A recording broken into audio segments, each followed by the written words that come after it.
Now I'm gonna push on that saddle horn, pull on that saddle horn till he gets stable.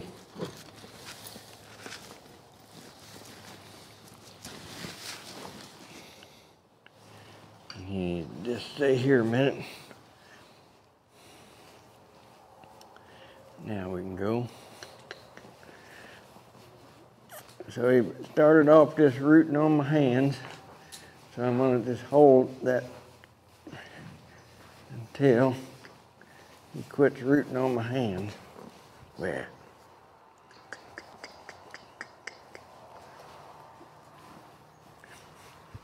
So kind of like he started off on the ground, he just started off wanting to have his way. Now he's going faster and I want to go, not going where I want him to go. He's trying to do his own thing here. I'm going to put that left leg on there and just hold it there and wait. I'm not asking him to back up. I'm just asking him to move to his right. And he's leaning into my left leg and just really pushing there. Now he came off of it. Just go forward. So I'm going to be real still with my hand. Now he's pushing off to the right. So he's feeling my both bridle reins kind of straight back to his left hip, and he's feeling my right leg. There, he got off of it. Now he can go forward.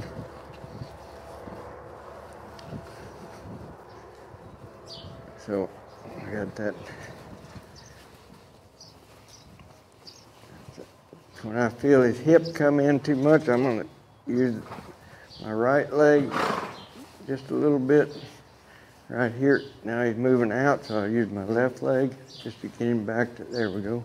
Now he went too far in, so I use my right leg now. He's pushing into my right leg, wanting to rush because he's feeling my right leg. Now he got off of it. Now he's just where he belongs, right here. Still wanting to be a little bit mouthy up there. Mouthy by being pushing, rooting his nose up and out. And so I've got my hands basically stationary on the saddle. I'm going to look over here and turn him to the right. Go straight. He's wanting to go over to the right. So I've got my right leg on. He's wanting to side pass into my right leg, and I want to keep going forward straight. There's what I want him to do right there. Now he's pushing to the right again. Get up there. He raised his head up into that bridle. Thought he couldn't handle that.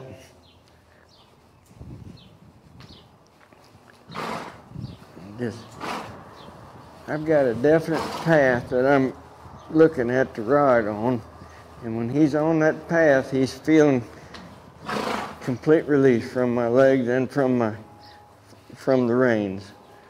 Even though I've got the reins set basically stationary, when I want to turn, I've turned my upper body, and it's telling him to turn along with my left leg right there. Now my leg came off and I'm looking straight, and he's going straight. Now I'm looking to the left, and there he comes to the left, but he wanted to look outside and stop. Now I've taken both legs off. Now he's turning more left than I want him to, so I put my left leg on to take him back out. Now I'm just looking ahead. So my legs are there to remind him where the boundaries are. And when he gets, you guys have heard that saying, get between the bridle rein and between your legs. That's what's happening here with your horse as I'm going along here, and he's finding freedom between my boundaries, my legs and my bridle rein. He's finding freedom. See him getting quiet.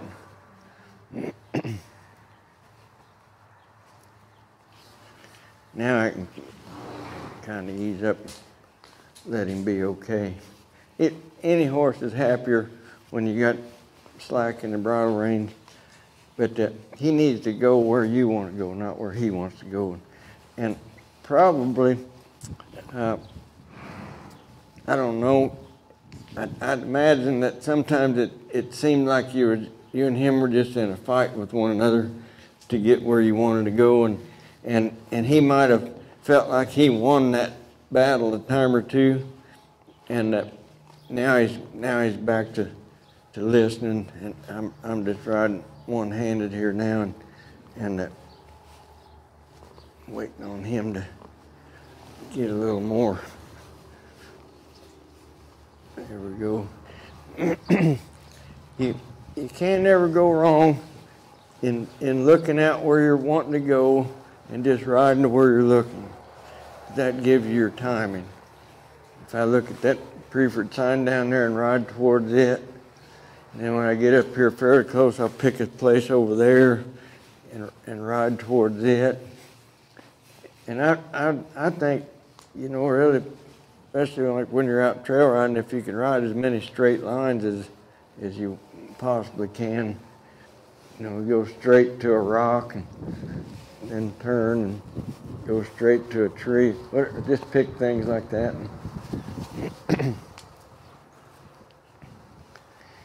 I'm going to ask him to stop here when he gets even with this gate, and then I'm going to keep a hold of him until he's giving me his feet backwards. I want him to stay straight in his body when he's back, and I don't want him just flouncing around here and doing more right now. He's doing his own thing right now. I'm not telling him to do this.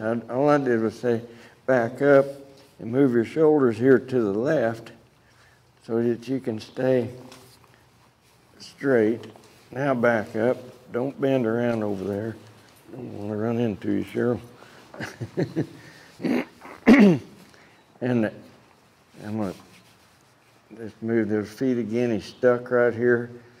He's kind of sold up because it was pulling on his mouth. It's all right. I'll just wait a minute. Wait till his feet move. I'm going to move his shoulders a little bit to the left. I'm using my right leg here just a little bit. He's just kind of vapor locked. So I'm waiting until there. Now then, come on back and move your feet. The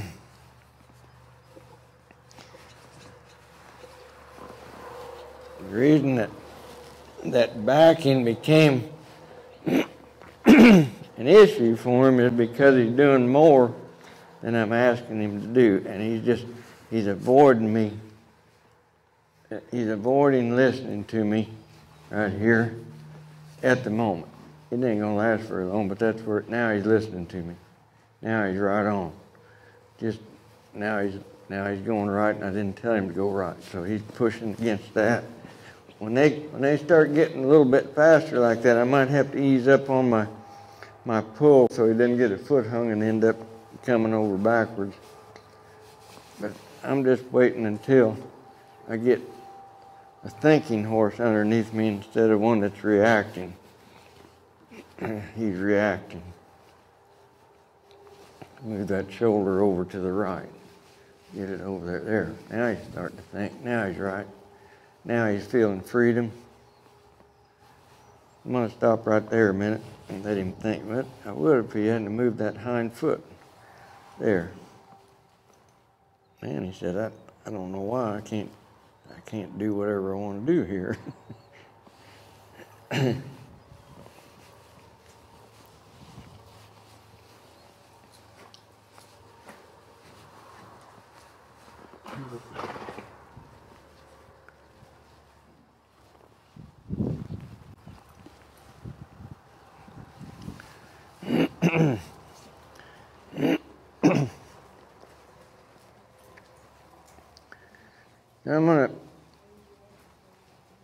I'm gonna try to put his chin towards his right shoulder here right now and do what I call looking where you're going.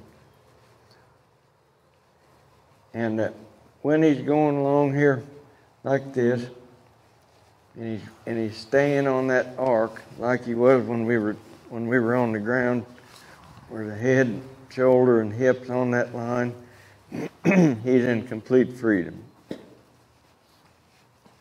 Okay? Now, I'm going to switch from looking where I'm going to looking where I've been, which means that I'm going to take his head to the outside, and his body to the inside, but I want him to stay on that line with his shoulder and his hip. Stay on that same line. Now I'm going to take his nose back around to looking where you're going. Notice that when I'm looking where I'm going, I'm setting on the outside. My seat bone's on the outside, my right seat bone's right in the center. But when I'm looking where I've been, I switch to the other side. Now my right seat bone is on the right side of his body, my left seat bone's in the center.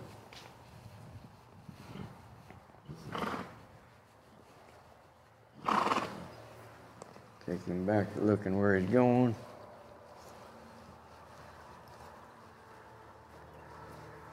Now he's just getting buttery soft as I go along here. I'm going to have him shaped up to the right here, looking where he's going. And I'm going to have him turn to the right, 180 degrees. And I'm going to keep that same shape. And I'm going to have him back a circle to the left, but keeping that same shape.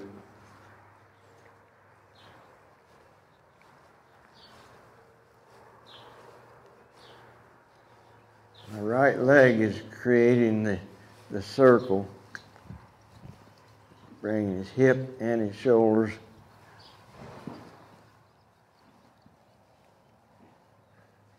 Now I'm going to turn to the right.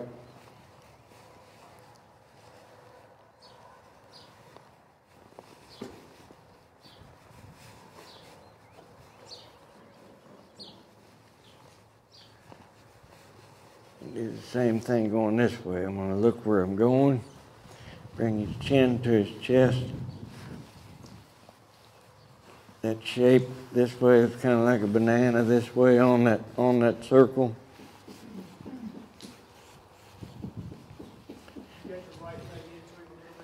No, the left leg would be the one I'm using now. And I'm not using it unless I need it.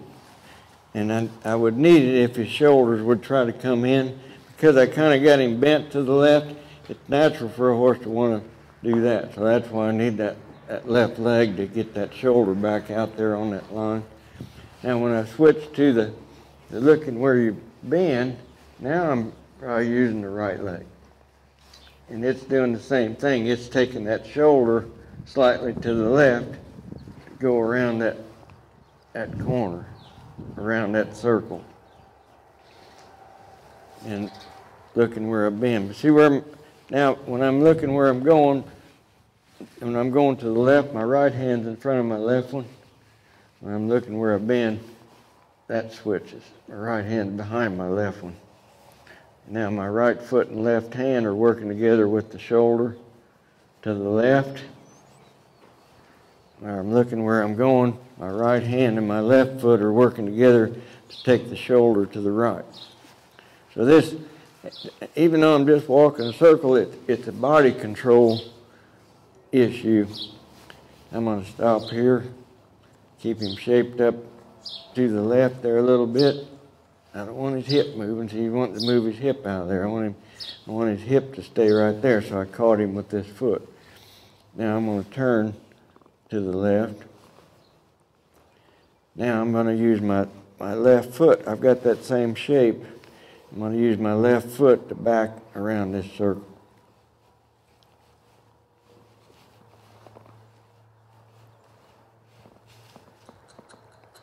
Stopped. So I just bumped that foot just a little bit, stayed steady and pulling his mouth. But he's thinking, you know, because he's not overreacting. He's only doing what I'm asking him to do. Now he's got his shoulder back over there. I lost my shape. So I'm going to get that shoulder to the right and keep him backing around here.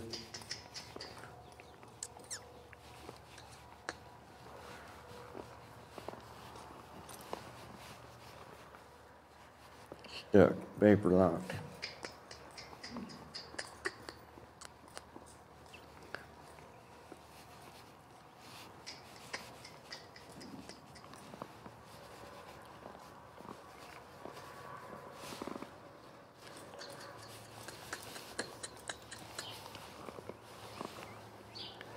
It's vapor locking and he's not wanting to give me his shoulders. There's what I wanted right there. Now he's feeling complete freedom from my hands. He's shaped up in that banana shape to his left.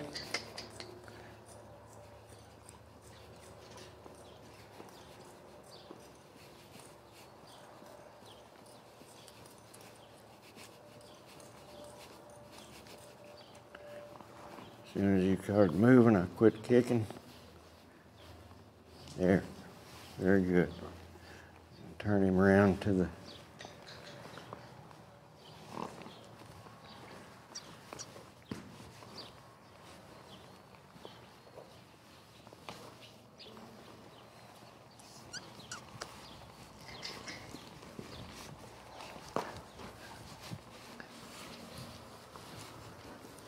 when they get real soft in the face like that, most of that argument of him trying to take over will be gone.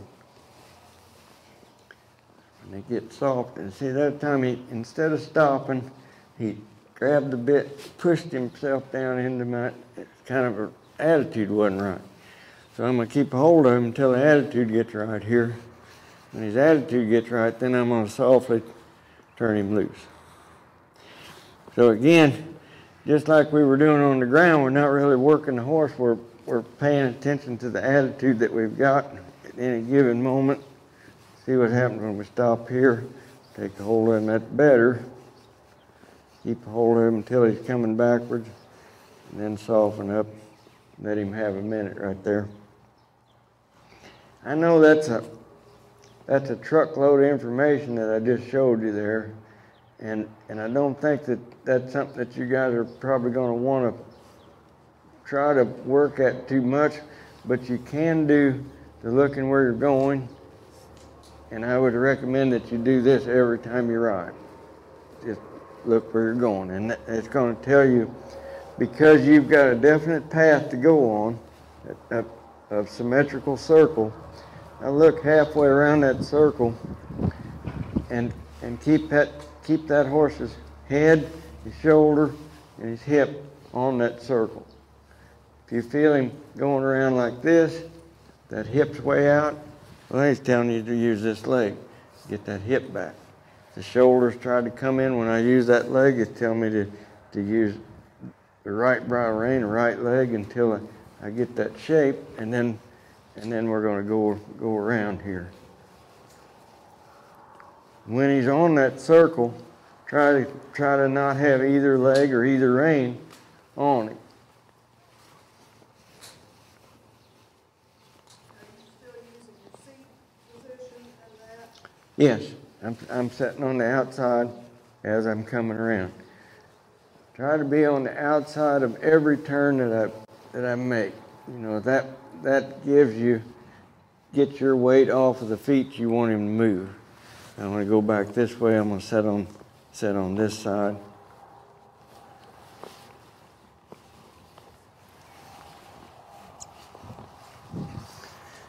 When he takes off like that and he just, really sticks that nose out, that would be a pretty good time to take a hold of him and keep riding him up to his face until he quits pulling on your hands. And watch this. If I pull on this bridle rein, see that shoulder go off out there? I can block that shoulder off with that rein and bring him back in straight. And just hold that position. Maybe just lock your hand on the saddle like this, and use my leg in a little bit of a bumping motion, and see him now coming behind that bit a little bit. He's found a soft place back there that he can go to rather than sticking his nose out. It takes a while to get a horse where they carry themselves like that, but it shouldn't take too long where when you touch his mouth with the bit that he softens up on it, instead of bracing.